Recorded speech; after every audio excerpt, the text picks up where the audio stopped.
नमस्कार, आप देख रहे हैं न्यूज फॉर नेशन और मैं हूं सांत्वना आपके साथ। उपेंद्र कुशवाहा ने जदयू का साथ छोड़ अपनी नई पार्टी राष्ट्रीय लोक जनता दल का गठन कर लिया है और मुख्यमंत्री नीतीश कुमार से अपने रास्ते उन्होंने जुदा कर लिए हैं। जहां जदयू से उन्होंने इस्तीफा देकर इस बात का ऐलान किया और अब वो महागठबंधन सरकार की परेशानी बढ़ाने के लिए एक बड़ी शुरुआत करने जा रहे हैं, जहां उनका फोकस बिहार में लव कुश समीकरण पर होगा।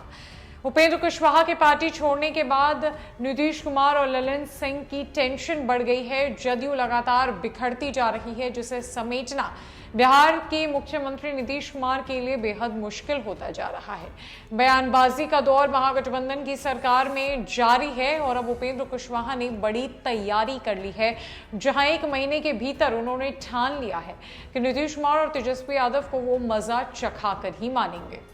दरअसल जदयू छोड़ अपनी नई पार्टी राष्ट्रीय लोक जनता दल का गठन करने वाले उपेंद्र कुशवाहा अब नीतीश कुमार को सीधी चुनौती देने के मूड में है। पूर्व केंद्रीय मंत्री ने बुधवार को ऐलान किया कि वो विरासत बचाने के लिए यात्रा निकालेंगे। इस यात्रा की शुरुआत भी वो उसी स्थान से करने वाले हैं जहां से नीतीश कुमार ने निकाली थी।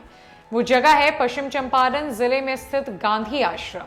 नीतीश कुमार की ओर से तेजस्वी यादव को अपना राजनीतिक वारिस बनाए जाने के ऐलान से उपेंद्र कुशवाहा नाराज चल रहे थे।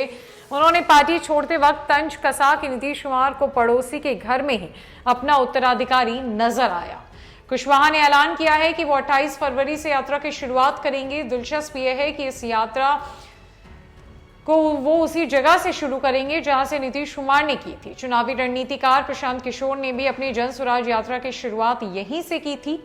इस आश्रम से ही नीतीश कुमार ने 2005 के बाद से सभी यात्राओं की शुरुआत की थी। अब कर्पूरी ठाकुर की विरासत के नाम पर उपेंद्र कुशवाहा भी यहीं से अपनी यात्रा की शुरुआत करने जा रहे हैं।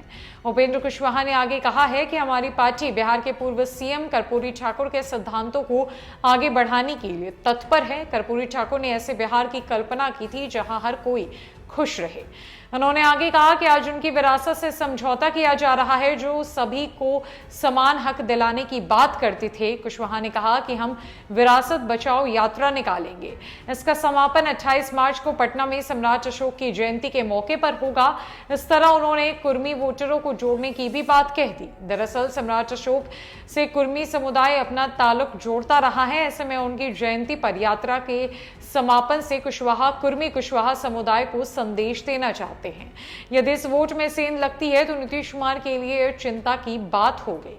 बहरहाल कुशवाहा की यात्रा पहले चरण में मुजफ्फरपुर, सीतामढ़ी, मधुबनी, अररिया, मधेपुरा, समस्तीपुर, सिवान और सारण से होकर गुजरेगी। इसके बाद दूसरे राउंड में यात्रा नालंदा से शुरू होकर शेखपुरा, भागलपुर, नवादा, गया, रोहतास, भोजपुर, अरवल होते हुए पटना में समाप्त होगी। कुशवाहा ने कहा कि जदयू में अब कुछ बचा नहीं है। समाजवादियों की विरासत खतरे में है। उसे बचाने के लिए ही मैंने यात्रा निकालने का फैसला लिया है। वही राजनीतिक जानकार मानते हैं कि उपेंद्र कुशवाहा खुद को जदयू में नंबर 2 की पोजीशन पर देखना चाहते थे। इसकी संभावना न दिखने पर उन्होंने ये फैसला लिया है।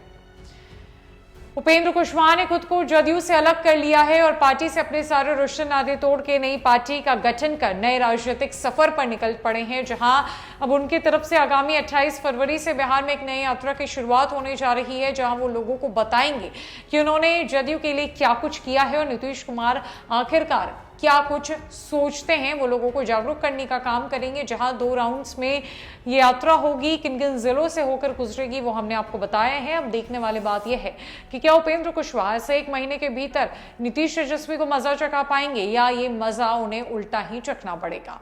फिलहाल के लिए इस खबर में इतना ही। नमस्कार।